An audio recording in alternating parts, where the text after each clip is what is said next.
Dongeng Bahasa Indonesia.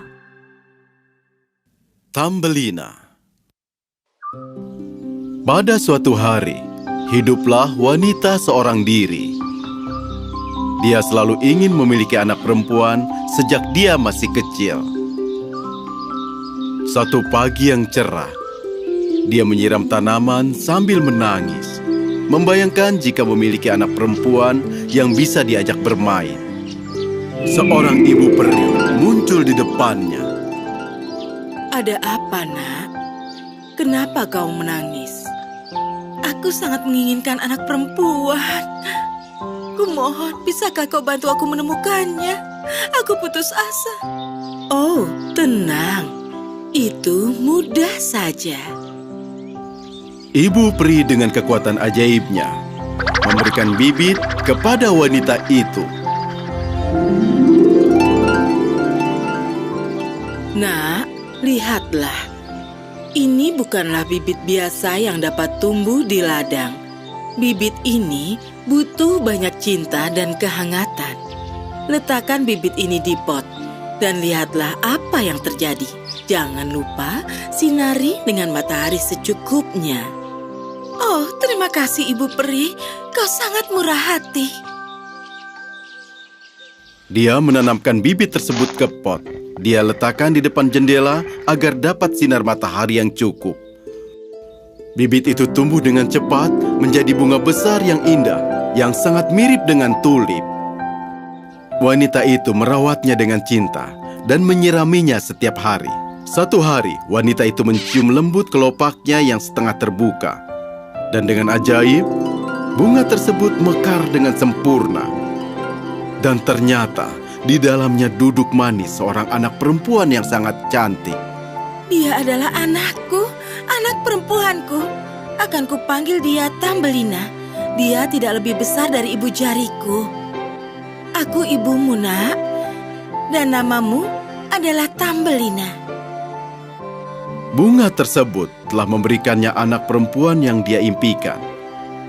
Dia membuatkan ayunan dari kulit kenari, kelopak violet untuk kasur, dan dia menarik kelopak mawar sebagai selimut.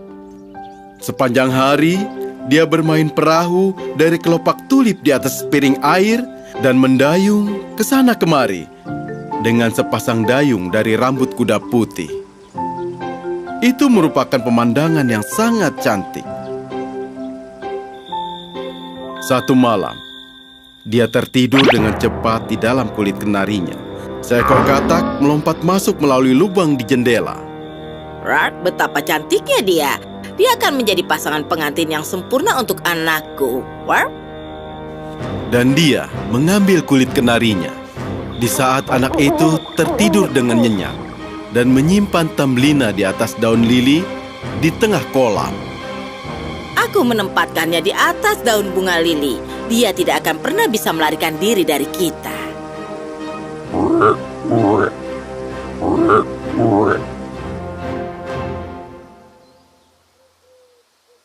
Ditinggal sendiri di daun hijau, Tambelina duduk dan menangis.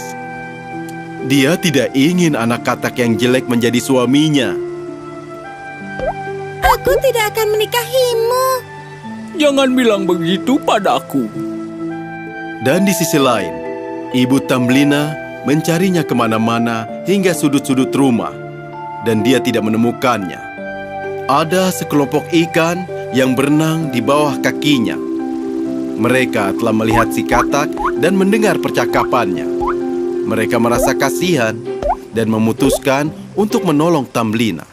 Sementara itu, ibu katak dan anaknya sedang sibuk membuat rencana pernikahan. Ikan-ikan berkumpul mengelilingi batang hijau dan menggigitnya dengan gigi mereka.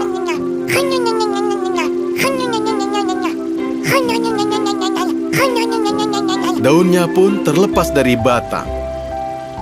Dan Tambelina mulai mengapung. Terima kasih banyak. Kalian sangat baik. Tambelina pergi jauh, sangat jauh sampai katak-katak tersebut tidak bisa menemukannya. Tambelina berlayar melewati banyak tempat, Saat burung-burung melihatnya, mereka berkata, Gadis yang cantik. seiring gelap mulai muncul. Dia membungkus dirinya dengan daun dan mulai tidur. Tapi keesokan harinya, dia bangun di tempat di mana matahari mengenal air dan bersinar seperti emas. Dia menuju ke arah akhir dari arus. Kemudian, serangga besar menghampirinya. Oh, gadis kecil yang cantik! Aku harus memilikinya. Dan seketika itu juga dia mencengkeramnya dan membawa Tambelina ke tempat yang jauh. Mau kau bawa aku kemana, Tuan Serangga? Aku membawamu ke rumahku.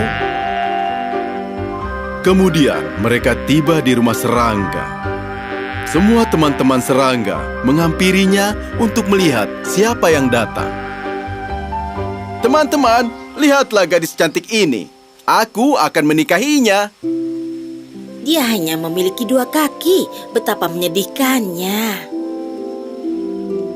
Lihatlah, dia memiliki 2 tangan. Sangat memalukan. Dia terlihat seperti manusia. Betapa jeleknya dia. Tuan Serangga setuju dengan teman-temannya dan pergi meninggalkan Tambelina sendirian di dalam hutan. Musim dingin tiba. Salju mulai berjatuhan. Gadis malang itu mulai kedinginan. Ini benar-benar sangat dingin. Dia terus dan terus berjalan, mencari makan dan tempat tinggal. Dan tidak lama kemudian, dia menemukan sebuah pondok. Dia menghampiri rumah itu dan mengetuknya. Dan keluarlah seekor nyonya tikus sawah dari pondoknya. Siapa kau, makhluk kecil yang malang? Aku tersesat di hutan. Aku sangat kedinginan dan tidak punya makanan. Bisakah kau menolongku? Aku hidup sendirian di sini. Kau bisa masuk ke rumahku dan kuberi makan malam. Di sini cukup hangat. Tapi sebelumnya, bisa ku tahu namamu? Aku Tambelina. Tambelina masuk ke dalam pondoknya. Sangat hangat dan nyaman. Dengan gudang dipenuhi biji-bijian dan sebuah dapur dengan ruang makan. Terima kasih telah memberi makanan dan tempat yang hangat. Kau bisa tinggal di sini selama musim dingin. Nyonya Tikus, kau sangat baik. Nyonya Tikus sangat terpukau dengan kecantikan Tambelina dan menginginkannya untuk tinggal selamanya. Ini akhir pekan, seharusnya kita akan kedatangan tamu. Seminggu sekali tetanggaku datang berkunjung. Kemudian bel berbunyi, dan datanglah Tuan Tikus. Dia datang dengan mengenakan jaket hitam. Tuan Tikus mendengar suara Tambelina dan jatuh cinta dengan suara manisnya. Dia ingin menikahinya. Dia menghampiri Nyonya Tikus dan berkata, Aku akan berikan semua makananku dan rumahku jika kau mengizinkanku untuk menikahinya. Nyonya Tikus tidak bisa menolak Tuan Tikus tanah yang kaya tersebut. Baiklah, aku akan memulai persiapannya. Baiklah. Tambelina tidak ingin menikahi Tuan Tikus. Jadi keesokan paginya, dia memutuskan untuk kabur. Saat menyusuri hutan, dia bertemu dengan seekor gagak yang terluka. Burung yang malang pasti meninggal kedinginan. Saat dia mendekati, ternyata gagak masih hidup dan hanya cedera. Apa kau baik-baik saja, Gagak? Oh tidak, dia berdarah. Tambelina menolong burung kecil itu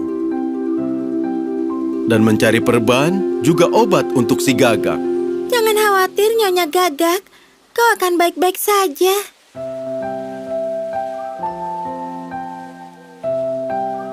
Lalu gagak kecil itu terbang setelah dia diberi perban. Selamat tinggal, burung cantik. Terima kasih anak perempuan yang cantik. Aku tidak akan melupakan ini. Apa yang bisa kulakukan untukmu? Kemudian dia melihat Nyonya Tikus dan Tuan Tikus sedang berlari mencari Tambelina sambil meneriaki namanya. Oh, Tambelina, di mana kau? Saat Tambelina mendengar suara tersebut, dia memberitahu gagak. Nyonya Tikus ingin aku menikahi tikus tanah. Kumohon, bisakah kau bawa aku jauh dari mereka? Aku tidak mau menikahi tikus tanah. Aku punya rencana. Ayo naik ke punggungku. Cepat. Sampai jumpa, Nyonya Tikus. Terima kasih untuk semuanya. Aku menyayangimu dan tidak akan melupakannya. Tuan Tikus Tanah dan Nyonya Tikus terkejut saat melihat Tambelina terbang jauh. Sang Gagak membawanya ke Pulau Bunga, yang merupakan tempat untuk semua bunga dan burung-burung kecil bernyanyi. Ini sangat indah. Apa nama tempat ini? Nama tempat ini adalah Pulau Bunga. Dan sekarang saatnya aku pergi. Terima kasih, Gagak. Kau yang terbaik. Tambelina merasa sangat senang. Ini rumahku. Bunga-bunga ini sangat wangi. Dan nyanyian burung-burung sangat lembut. Kemudian dia teringat rumah sebenarnya. Bagaimana ibunya merawatnya dengan penuh cinta. Dia sangat sedih dan ingin segera pulang kembali. Tapi tiba-tiba muncul raja dari Pulau Bunga. Dia melihat Tambelina dan jatuh cinta kepadanya. Aku raja dari Pulau Bunga, dan kau adalah gadis cantik yang pernah kulihat. Maukah kau menikah denganku dan menjadi istriku? Aku akan menjadikanmu ratu dari Pulau Bunga. Tambelina berpikir beberapa saat. Ini tentu saja calon suami yang berbeda dari anak katak, Tuan Serangga, dan Tuan Tikus Tanah dengan jas hitamnya.